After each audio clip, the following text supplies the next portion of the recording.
evening, West Pasadena and beyond. This is Steve Madison, your City Council member from District 6, and I want to welcome you to our virtual town hall meeting. I think this is the second town hall that we've conducted remotely or virtually, if you will, since the pandemic occurred beginning in March. So really want to thank you all for making the time during these crazy times to join us. I know that it, just by way of some brief prefatory remarks, certainly feels a bit like Armageddon these days with wildfires and the pandemic and civil unrest, in much of the country, including regrettably from time to time in Pasadena. We've certainly been busy at the City Council trying to address all of the above. In particular with regard to sort of the civil unrest and the sense that we may have reached a tipping point in our country about the way that we exercise police power.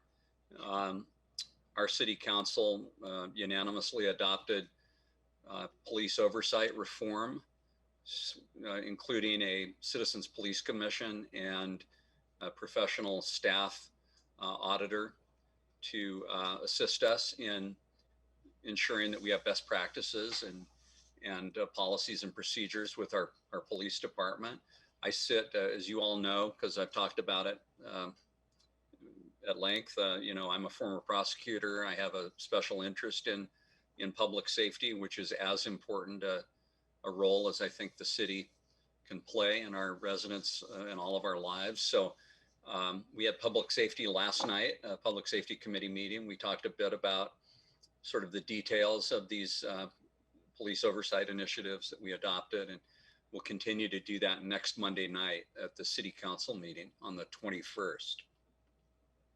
We also talked a little bit, and I'll start to segue now into the topic of this hour, but relatedly, last night at Public Safety, we approved for recommendation of the full council, the sort of modeling of the suicide prevention measures that we'd like to install down at the Colorado Street Bridge. And some of the same staff that will be talking with us tonight about the Lower Arroyo were very instrumental and effective and helpful in terms of putting out proposals and coming up with some recommendations. And the upshot there is just that probably in November, we will be rolling out some modeling of 4 or 5 different possible structural modifications that could be made to the bridge in terms of mesh and sort of wrought iron pickets. And we'd like very much for the community to weigh in about those. And there'll be much more information coming from my office and from the city about it. Chris Marcarian in particular and Ara Maloyan, who are here, have been instrumental in that. And we'll actually be organizing some site visits that'll be sort of curated by the city staff and offer residents an opportunity to get even more information than one might just doing a drive-by or a walk-by by oneself. But we want to encourage all of the above. I intend to drive it and walk it and go down to Desiderio and look up and try to get a good sense of what our preference is. And obviously your preference is paramount. So we really hope that you'll participate in that. And, in terms of the fires that are going on, I think at last count, certainly Chief Kuski could speak better to this, and he'll have an opportunity later as we talk about fire risk in the Arroyo. I think at last count, we had 15 of our Pasadena firefighters detailed to the wildfires, I think in particular the Bobcat fire. So, there's definitely a major impact. I know you've been getting, you residents have been receiving reports from the city, and we're trying to push out a lot of information about it. And I think so far, although there were some moments where we thought we might have to evacuate parts of the city to the far northeast, the main impact on us has been air quality and smoke and ash, basically. So I'm sure, like my family, you've awoken to you know, that smell of feeling like there was a fire inside the house and ash on the cars and a smoky, smoggy, uh, you know, air quality. So I think we all have to be super careful and mindful about that. Um, so other than those, you know, small things, pandemic, wildfires, you know, unrest, everything's going swimmingly in Pasadena. And I say that tongue in cheek, of course, but we are all actually very fortunate, and you know, it's a good time to be thankful for what we do have, and we live in a great city, and we rely on one another quite a bit, and we need to continue to do that going forward. And a final prefatory remark I would make is just one thing this has really brought home to me is that we have to redouble our efforts on climate change in terms of the wildfires and the atmosphere, because I think we've all realized for a long time this is real. Well, most right-thinking people have realized for a long time this is very real. The scientists are not in any disagreement about this, and we need to take strong steps, and we have done so. California has been a leader, and within California, Pasadena has been a leader through our Water and Power, through our Environmental Advisory Commission. You know, on my motion, we joined the UN Accords and the Green Cities Declaration years ago.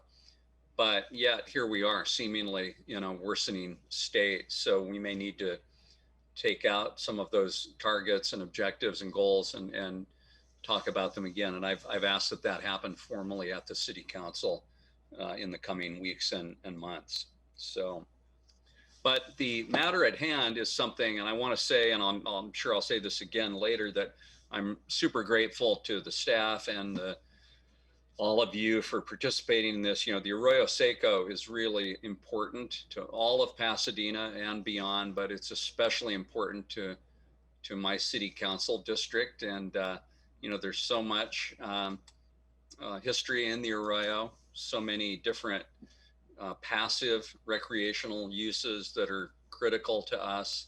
You know, we've done a lot in the Arroyo, but always being respectful of the history there and the fact that this is not an urban park. It's a passive open space, you know, and global figures like Teddy Roosevelt and, you know, John Muir and others have commented on what a treasure the Arroyo is. So it's super, super important to us. And, you know, we really welcome the opportunity to hear this presentation and then give, again, you all, our constituents, the opportunity to weigh in. You should all of our constituents and residents and listeners should know how to use the chat screen, and we'll be looking at that as we go. And so when we get to Q&A especially, but at any moment, if you have a thought, you know, I see my friends Jeannie and Bob Burney weighed in already. Hello, Jeannie and Bob, great to see you, as it were. And so don't hesitate if you have questions throughout to go ahead and use that chat function. Our great field rep from District 6, Taka Suzuki, is here with me. We also have Jade from you know, IT, who's here helping to make this run smoothly. So please do use that function. And I'll introduce the staff in a bit, but I want to introduce now Marc Blain, who's a senior project manager and biologist with Psomas. And Marc, maybe as you start, I'll ask you to introduce yourself, but I also understand you're a Pasadena resident. So clearly you have great judgment right there in terms of at least living in a great city. So thank you for being here. Love it. Thank you. Share your screen and introduce yourself and proceed. Okay. All right, I'm going to turn off my video too, just to save bandwidth. And then I'm going to switch to sharing and let me know that you guys are seeing this. Is everybody seeing the beginning of the slide presentation? I think we can. Yes. Great.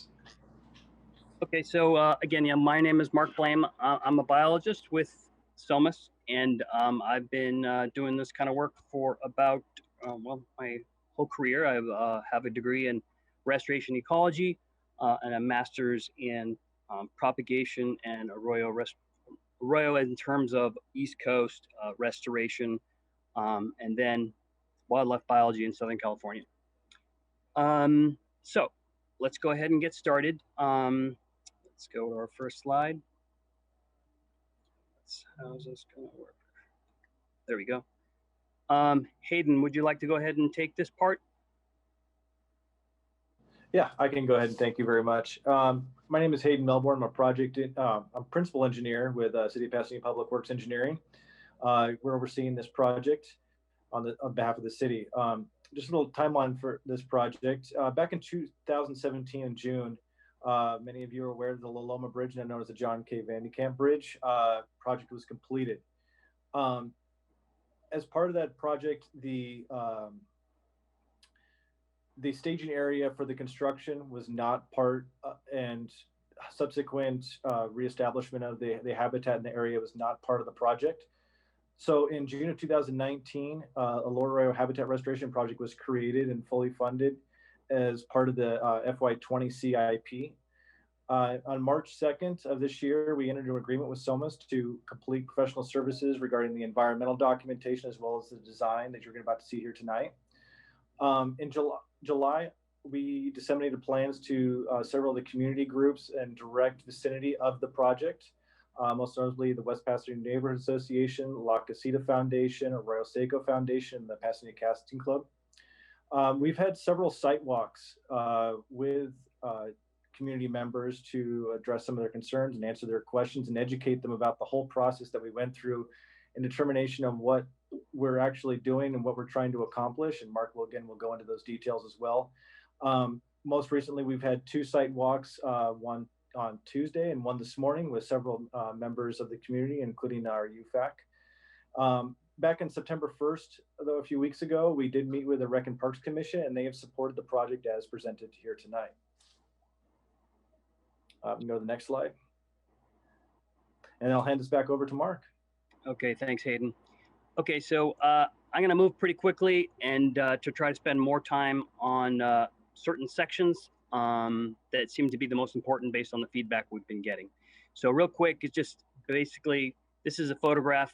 If anybody hasn't seen the Los Angeles Parks Commission 1913 Arroyo Seco Parkway planning document, it's a great document. This is Lower Arroyo, and we can see clear, dry creek bed in the center, and then kind of the adjacent terraces. You can see the kind of woodland community that's in the adjacent terraces, which is basically where we're looking at for this project.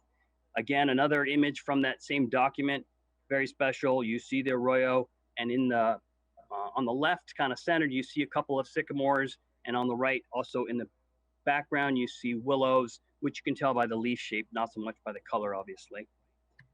Okay, so why restore? Native plants, for a variety of reasons, have unique and valuable uses to local wildlife. So essentially, when we look at native plants, their ability to support native wildlife is a direct result of them having evolved together. So they co-evolve together.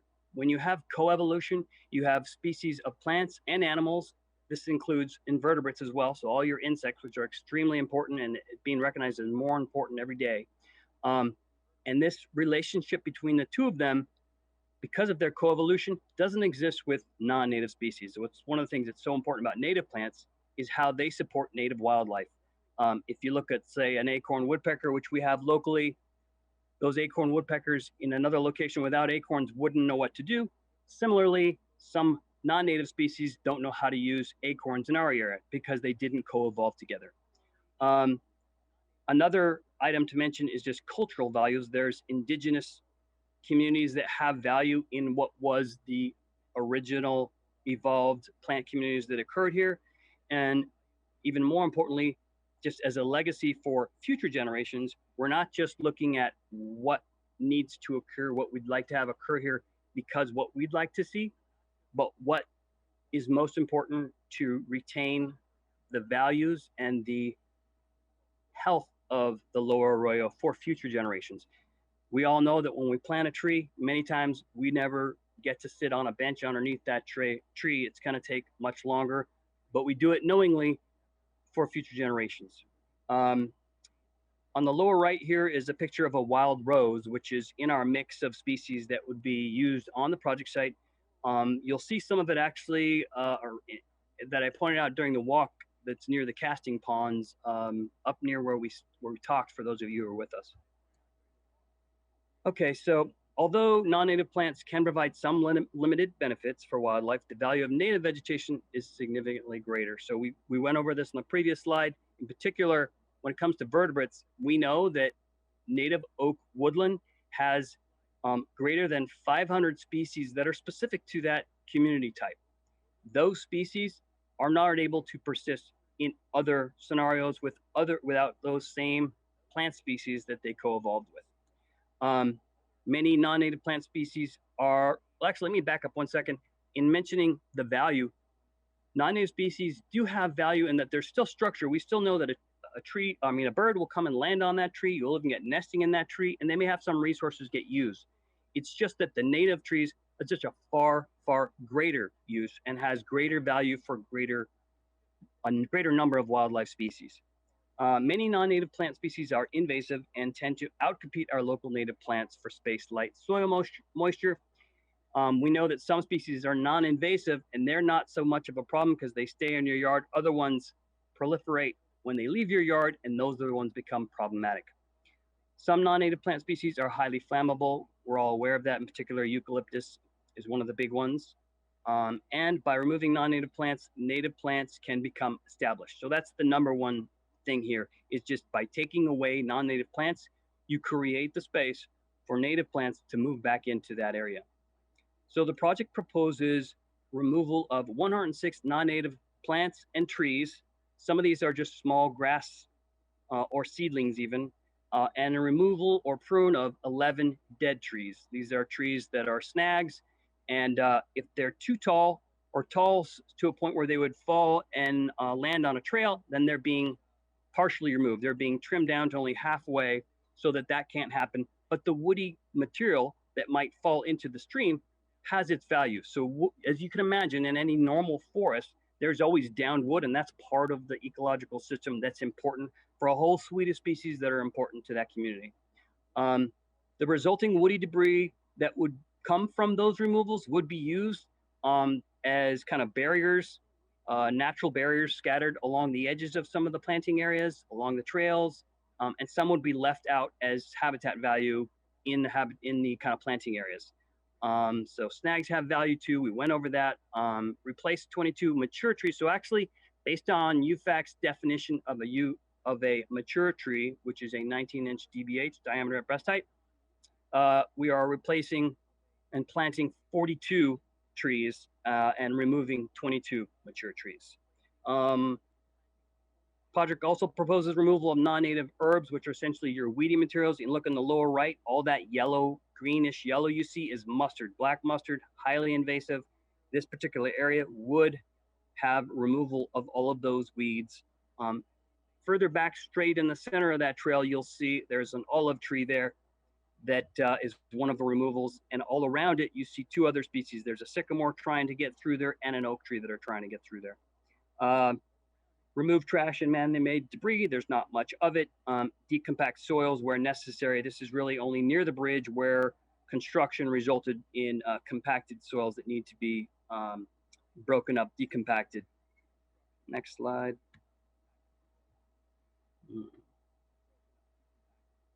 Okay. Next slide is an image showing where the non-native removals are. I think many of you have seen this already or have been in the field.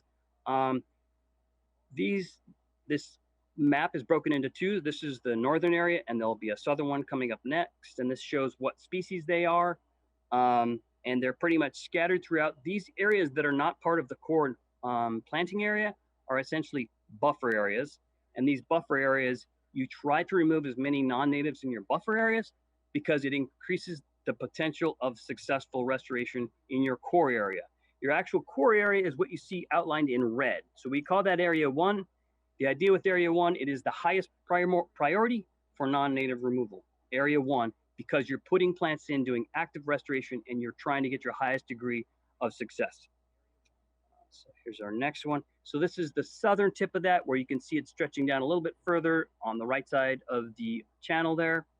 And that actually is going to be your Van de Kamp Bridge, La Loma. And then on the left side, opposite side of the channel, there are a few more removals going down, which are some palm trees and Chinese alum and so on, which are provided in the list. So this is kind of a list of the quantities. I'm not going to go through all these, but you can see the various species that are here. In conclusion, 22 meet the UFAC definition of mature. Again, we're replacing with 41. Many of these are actually very small trees with less than a 2-inch DBH, very small. And let's see, the vegetative area proposed for removal is a tiny fraction of the Lower Arroyo vegetation. The project removes 17 non-native plant species and installs over 100 native species. Couple pictures of some of the non-natives. On the upper left is an olive tree back in there. On the upper right is a couple of tree tobacco in the foreground. In the lower left is a eucalyptus tree at the southern end of the site. And the lower right is a few pine trees that are a little bit closer to the bridge. Most of you guys have seen those on the walks. Upper left here in this picture is one of the snags that would be partially removed. On the right, we've got a fan palm. Lower left, we've got a pampas grass, very, very invasive. And on the lower right, we've got a tree of heaven on a slope there.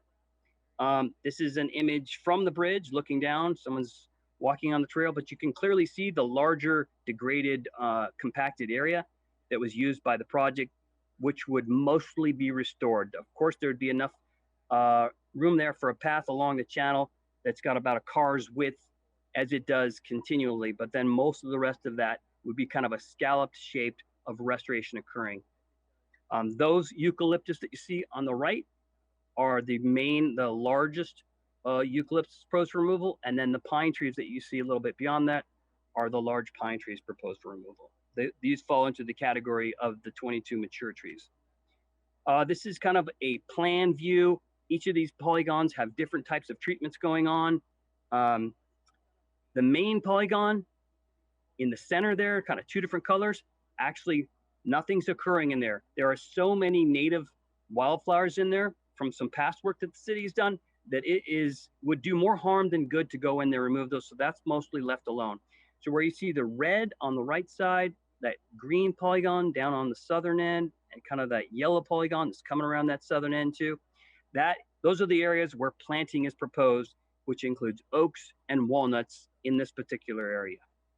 Moving to the next slide, you're continuing south on the map, and you can see on the right side, north of the bridge, you see lots of green dots. Those are sycamores. So those where the sycamores would occur, and that is where you saw the eucalyptus in that previous picture. And then continuing down, you've got some of the green area. Actually, there were several of them. Those are rest areas which just have logs that are from the removed trees and mulch laid down underneath shade trees that are already in place. Again, mentioning that we'll be using boulders and wood around the edges, which is pretty typical for some of our Lower Arroyo and Upper Arroyo natural areas. Coarse woody debris has value for wildlife as well. Erosion control, we've avoided issues related to erosion control for the most part by staying off the slopes, but as needed, that would be included, and irrigation would be included for every plant that's being planted. Other than seeds that get broadcast are not watered, they are able to survive on natural water. Plants, again, we've got 11 walnuts, 14 oaks, and 17 sycamores, approximately 2,000 understory shrubs and perennial herbs, not unlike the one you see in your lower right, which is from the Berkshire Creek project. And then seeds in particular areas. You've got a diversity of over 100 species, very important for the health of the community, much more diverse than it is with the non-natives. All of them are collected locally, Arroyo Seco, and not more than a few miles from the Arroyo, and mulch is being used, a high quality mulch in particular areas. A couple examples of oak tree plantings, some native plants at the Berkshire Creek project here. There's a sycamore on the far right. This is a before and after Berkshire Creek. In this project, we had many very large eucalyptus and ash trees removed. You can see there's less trees on the right than the left. Those were very large trees that were removed. In their place, in there you'll see sycamores and other native oak trees that are now planted in there, and it looks amazing. This is another Berkshire Creek now looking up the creek, and you see large trees have been removed, and there's young growth of other trees and shrubs in their place. This is a picture on the left is exactly where the sycamore is. It's a huge eucalyptus, and now we have the sycamore growing there. Of course, we have a bridge there now too. And all of those slopes have young plants on them, and in the creek, you've got plants as well. This is a quick rendering of looking at the pine area. We just got this finished today. If you look at where those pines are and you look on the right, it's the same image. It's just been altered to reflect the walnut woodland that would occur in that area as opposed to the pine trees. And then in the left, lower left foreground, you've got some flowers. That's in the pollinator garden, and showing some of the showier native wildlife species, or I'm sorry, native plant species that would occur along the edges and some of the rock finish on the edges. This is another before and after. On top is the current eucalyptus scenario. If you're underneath the bridge right now and you're looking due north, with the trail on your left, now you're looking through the eucalyptus, and on the bottom is a rendering of looking at sycamores as they would be planted per the plan. And the age of these trees is approximately about 20 to 25 years was the estimate. The oak tree on the left, on the lower, is actually showing larger too. It actually would probably be larger than that. Again, we did this quickly after some suggestions in the field yesterday. And then one more thing to show you is that if you go to the pond, there's sycamores, which you see really to the right side of that light post on the right picture. On the left picture, it's the two trees standing in the background. Those trees, one of them is about 40 feet, the other about 30 feet. Those were planted 22 years ago as part of the landscaping, the native landscaping for the Casting Pond Club. So we know the age of those, which is great. We already see that those are sycamores, same tree being planted, watered, and they are 40 feet to 30 feet in that area. We don't really have time, but I would say that there'll be city supervision. Obviously, restoration ecologists monitor everything that's going on the entire time. The contractor has to be a contractor that is approved, qualified, and wildlife biologists similarly are familiar and qualified in order to monitor the site. And then Hayden, I can go ahead and turn it back to you for the last minute here of this, if you'd like. Yeah, so our schedule right now is after tonight's meeting, we will be going back to UFAC for a special meeting next Wednesday to get their support or to see what they will actually support for some of the removals that we are proposing. Based on after the UFAC meeting, we will then be advertising the project for construction. And in December, we'll be going back to council for contract award. Our biggest deadline is March 31st of 2021, because that is the project deadline for the Prop A grant reimbursement that we have. So I just wanted to actually take this opportunity as well to thank Councilmember Madison for hosting this meeting and giving us the opportunity to present this project. We're very excited about it. And we're even more excited to educate the public on the benefits of habitat restoration. So thank you. Thank you, Hayden, and thank you, Mark. And what I'd like to do now is maybe have some questions for Mark. I mean, I kind of see this breaking down in terms of, and as a biologist, you know, Mark brings those expertise to the table, and we really appreciate that, as I said. But there are some questions that we've gotten and that we have that go more to the substance of the project, you know, what we're doing. And then I think when we come back to the panel of the staff, we'd like to talk a little bit about the process and how we're doing whatever it is we decide we're doing. So Mark, just sticking with you. And again, I want to remind everyone of the Q&A or chat feature. We've been getting some good, really great questions, and keep those coming, please. And we'll try our best to kind of process those and ask them real time. I think one question though, Mark, is, you know, we're sort of, those of us that live around and in the Arroyo, as it were, you know, our default is let's not remove anything. You know, we're troubled by removing mature trees. And yeah, you make a great case that perhaps an olive tree, you know, found its way here, God knows how, you know, but you know, what would you say to those that say, you know, why would we remove any trees from this area, which is passive open space? And then I think a companion question to that is, and I really appreciate your adding the sort of the temporal element to those before and after photos is, why would we ever remove trees to plant saplings that may or may not, ever, sort of be visible in our lifetimes? So if you could, Sure. great.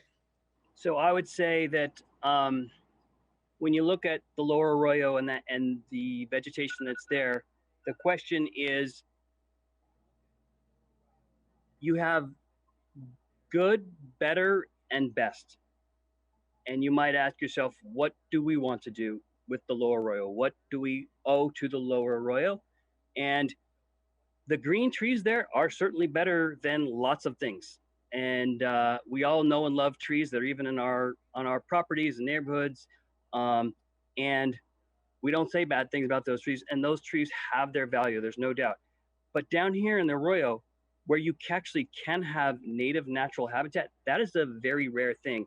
If you look at our other parks and so on, we don't have that opportunity to actually bring in what is an actual community. What you do when you do that, and you increase the diversity of species by having it be native again, you improve the health of the ecosystem.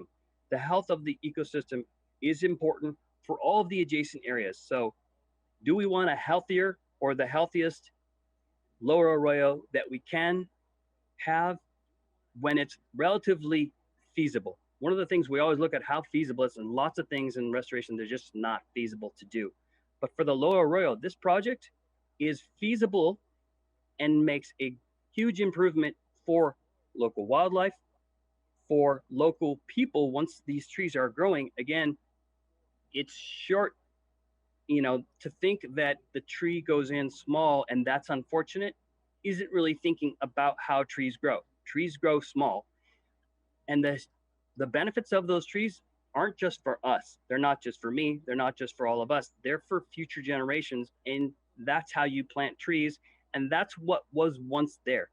The sycamores would have continued there. The oaks would still be there. We have removed those. The human disturbance has done that. What we're trying to do in the few areas where we can put it back is stick with the city's ultimate kind of plans for this open space for native habitat restoration and try to bring it back to the category of the best we can do, as opposed to being satisfied with good. You're on mute. Sorry. I just want to make sure that I've got the numbers right. We are proposing to take out 117 trees and plant 42 trees. Did I get those numbers right? So the number that you're referring to, the 117, is a number that includes dead snags, seedlings that can be 3 inches tall, pampas grass. So it includes a laundry list of species that are particularly invasive. When we go out to define what should we remove, it's not just trees. There are many things, and in fact, there's more things that are not trees that are particularly invasive.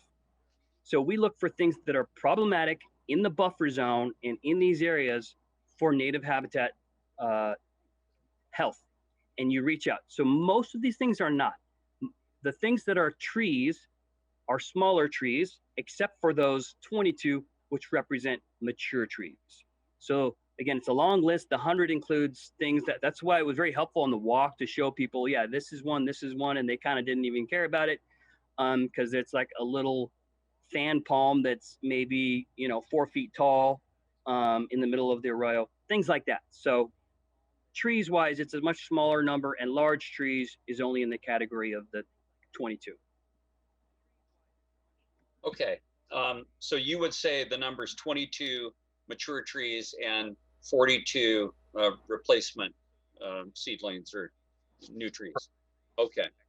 All right. Why don't we be mindful of time as well, because we do have a hard stop at 6. I want to turn to the staff and, again, thank you, Ara, Director of Public Works, Chris Marcarian, the Deputy Director, Hayden Melbourn, Principal Engineer, Jeff Kuhn, Landscape Architect, Michael King, Forestry Program arborists are all here. Bill Kuski, whom I also mentioned, is on, our battalion chief in the fire department. I definitely want to leave some time for questions about fire safety. But I guess, you know, Ara, and I really want to try to look forward, not backward. We've expressed our views, as you know, privately about how the outreach was handled here. And I'll just summarize it to say, I think some of us felt a little bit like, although well-intentioned, this was, you know, ready, fire, aim, at least in terms of the community's opportunity to weigh in. And, you know, it went to commissions, it went to some nonprofit stakeholders and all, and it caught a lot of the residents, you know, the most important stakeholder, a little bit by surprise. So I guess a couple of pure process questions, and I would ask you, Ara, to defer to whichever of your team that might answer it. You know, there was a walking tour, there was one, at least one, but are there going to be any more opportunities for walking tours? Because we'd sure like to see that, especially if the council has until December to approve the contract. Absolutely, Council Member. First of all, thank you for allowing us to have this civil discourse. And nowadays, it's rare to have to express opinions without being polarized. So I really appreciate that. And another disclosure: I live in District 6 and I walk the Arroyo. So I want to say, I'm not speaking on as a resident. I'm speaking as a Public Works Director today, which is usually reverse. But mea culpa, I mean, if we felt this is probably one of the smallest and easiest projects in the CIP, we felt that by reaching out to the stakeholders, getting their opinions first, and then going through the process, we would have had a good opinion. But we now understand the emotional attachment to some of these trees. And of course, we are trying to reverse that mistake and have as many opportunities as possible. And this is one of those opportunities. As far as future walks, if we're always ready and available to have future walks, I think one of the determining factors would be the meeting next Wednesday at UFAC. We will see how the UFAC committee members will perceive this project and how they will vote on this. I will say that I've said it before. We want to reach consensus. This is not written in stone. We will amend the project if it's gonna achieve consensus. So if we get to a point that we need to save some of these trees to save the project, we will do that. So I want to make sure that we're not in any form, closing the doors to having community meetings. But after UFAC, which is another community opportunity for input, we'll see how that goes. And if there are certain community members that still want to walk the Arroyo, we will provide that opportunity. But I think we have a pretty good idea based on all the comments we've received via email and based on our walks. I think we understand the community's concerns and needs. And I do appreciate the emails that I've received. And now I understand the issues that the community feels that the city has failed in the past. And I agree with that. I didn't realize what happened 20, 25 years ago with the BFI project and how that has affected some of the outlook of the public towards the city. And I'm coming to this project with a very open mind. We have a deadline and we're trying to do the best for the Arroyo. But as I said, we're trying to reach consensus. And to reach consensus, I think both sides need to agree on something that needs to be cut off from the project, or to agree on some things that needs to be removed. I mean, we can get to the bottom line. It's 22 trees that it's causing a lot of consternation and heartburn for our residents, and I completely appreciate why. They were. Well, and the process, I think, in fairness, it's I not I just, but agree. let me I agree. let me ask you some related questions. I guess, one question is there is a concern that with things like the BFI project that you mentioned, that we sort of pay attention to the Arroyo in fits and starts, and I think the community would like a more coordinated approach. And I think a couple of things that come up about that is maintenance. Did we apply for funds for maintaining the Arroyo? I mean, I think if you ask me, just sort of point blank, what do we need the most down there? We need a maintenance initiative. We need to clean the Arroyo up. That would address fire safety. It would address some of the issues and all, more than sort of a massive, takedown and replanting at this point. But is there an application for maintenance funds? No, we haven't done that, but we are in process of, after listening to the public and understanding what the issues are and our past practices and our failures, I have to say that we have failed the public. And how do we fix that? I believe that we need to have a maintenance program that goes along with this project. We're soliciting some input from our consultant, and we probably will have maybe a 5-year maintenance contract that we would like to get funded through this project, regardless of what tree gets removed or not. That's irrelevant. Not irrelevant to this. It's relevant to the project, but the maintenance has to happen. But one of the ideas of natural habitat is when these plant and species take on, you basically leave them alone for them to survive. It's not like a manicured park. It's not Defenders Park or Victory Park. We're not taking care of flowers, or we're not cutting the lawn. We'll be more focused on making sure that invasive species do not penetrate that area. We clean that up, and we make sure that the trees that we have planted survive. And I think after 4 or 5 years, they have very much a higher chance of survival and continue to grow. So that would be my recommendation to build consensus, because I agree. What I hear from your constituents and my friends, I cannot defend the past. So things have happened that it shouldn't have happened. So a couple of other precise questions. One is, we have a couple of important initiatives that relate obviously very closely to this. We have an Arroyo master plan, including a Lower Arroyo master plan that we've been looking at in other contexts, for example, signage, in the central Arroyo or what have you. Did we scrub this project in comparison or in the context of the Arroyo master plan? And do we think it's fully compliant with that? Because I flipped through the master plan, and there's a lot of provisions there about restoration and maintenance and obviously, plant life. Yeah, I believe we have. I know that Mark, or if Hayden, you want to. Yeah, I was going to take that one. Yeah, all right. To answer your question, yes, we've reviewed both documents, and it is completely in compliance with both the Arroyo Seco Master Plan as well as the Arroyo Seco guidelines for habitat restoration. As you say, we scrubbed that document, and we are in full compliance with it.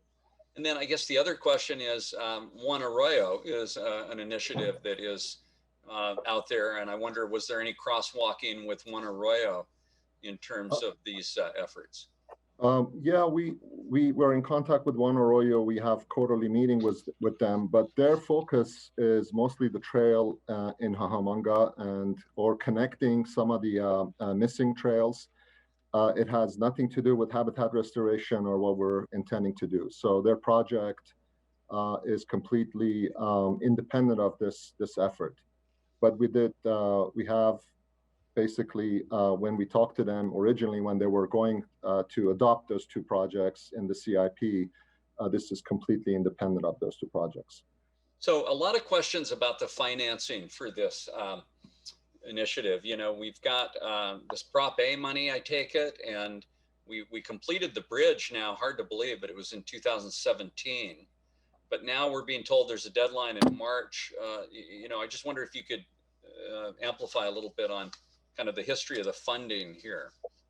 Right. These funds, maybe Hayden can refresh my memory, are from 1992. That's correct. And it was close to $1 million. There were several projects that were completed part of this funding. And we have about 500,000 left, which is expiring on March 31st of 2021.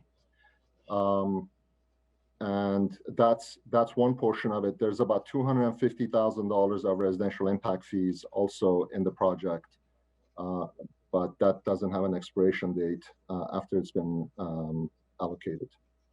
And are there limitations on these funds? You know, if we, for example, could we use them to restore the trails? Could we use them to do cleanup and fire prevention in the Arroyo? What are the, you know, quickly, if you could summarize, yeah.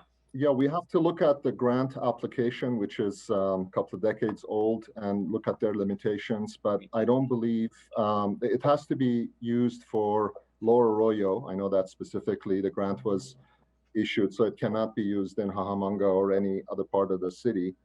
If I don't know if Jeff or Hayden have any extra information they can add to this. I believe that it was specifically for habitat restoration. It is specifically for habitat restoration. While we could do some trail improvements as part of the project, it was the goal of the grant was for the habitat restoration. Native habitat restoration. And I've asked Taka to acquire a copy of that application for me.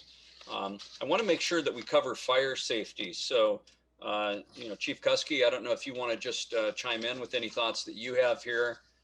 You know, that is what keeps your council member up at night, the idea that we could have a wildfire that would be much more proximate to Pasadena and then traveling down the Arroyo. You know, so you sort of have these twin concerns of floods, you know, like I think it was the flood of 38 that caused us to have to build a flood control channel in the first place, but also of fire. Chief, are you with us and have any thoughts about that? Did we lose Chief Kuski? Okay. And I want to make sure that you all know that any questions that we haven't fully answered, we will follow up on, and please send emails to me and Taka Suzuki at smadison@cityofpasadena.net. So I want to make sure we cover the timetable here, Ara, and that would be, it sounds like next Wednesday, there's another UFAC meeting. And I wonder if you could summarize the UFAC's concerns that are going to be responded to next week. UFAC basically is looking, since these are public trees, removal of public trees fall under their jurisdiction. We have put in an application for removal of these trees, and they will review the trees. I believe 5 of the commissioners have already done the walk.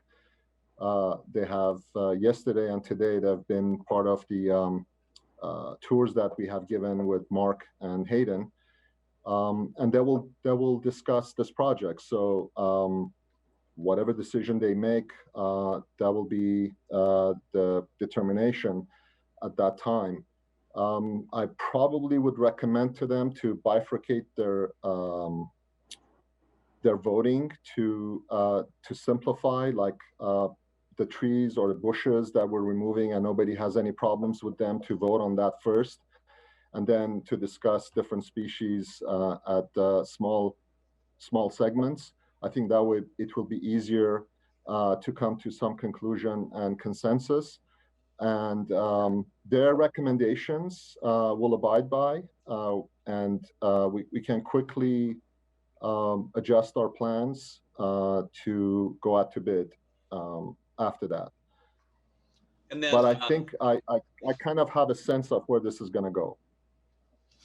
And well, yeah, let's not get out in front of the community. Correct. Or the stakeholders. You know, correct. I know one question was, are we mindful, and maybe this is a question for Mark, of the fact that this is a Mediterranean climate? Are we truly being respectful of that? And what difference does that make, I guess, that we live in a Mediterranean climate here? I would say we do. And the species that have evolved here are specific to that climate, and that's exactly why native habitat persists here. And that's the other thing about native habitat, is that native habitat, as we mentioned, as Ara was mentioning earlier, it has a tendency to take care of itself. We know that coast live oak woodland regenerates coast live oaks and stays as coast live and persists through droughts and so on. So the communities that evolved here, and in fact they did evolve in this particular climate, that's the type of community that would do the best here and be the healthiest for the plant communities and the overall community. And I know, Ara, we've been talking for years about possibly taking the concrete flood control channel back to a more natural channel.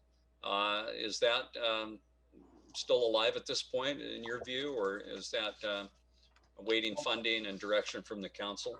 Correct. Well, the channel is owned by the County of Los Angeles, and then Army Corps of Engineers have interest in that. So there are three agencies that are involved: Fish and Wildlife, County, Flood Control, and Army Corps that look at this. There was a big movement prior to 4 years ago to look into dechannelization. There were plans already, or concept plans prepared. There were community meetings.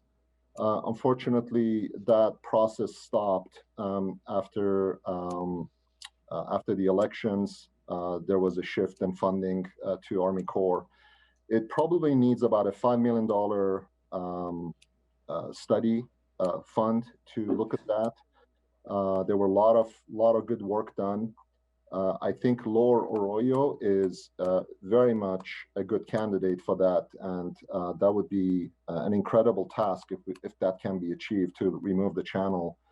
The Cajamarca already doesn't have it, and the Central Arroyo, that could be more problematic from removing it, but there was some concept of putting a concrete lid on top of it on the existing channel and planting on that section. But then that gets more complicated with RBOC's golf course and so forth. But there were plans. I don't know if ever I'll see that materialize in my career, but I've got my fingers crossed, because that would be an incredible achievement to dechannelize the Lower Arroyo to natural, what it was natural before. So again, just to summarize, it sounds like next week's UFAC meeting is important. And then Absolutely. you don't expect this to come to the council until December for correct. If again, I'll ask you if you wish to have another meeting after UFAC to recap. We're open to that, to see how the plans are going to look like. I'm definitely going to have probably more conversations with the residents to see if we can reach some consensus. It's consensus building takes time, and also an open mind, and also education as far as what is the best for the Arroyo.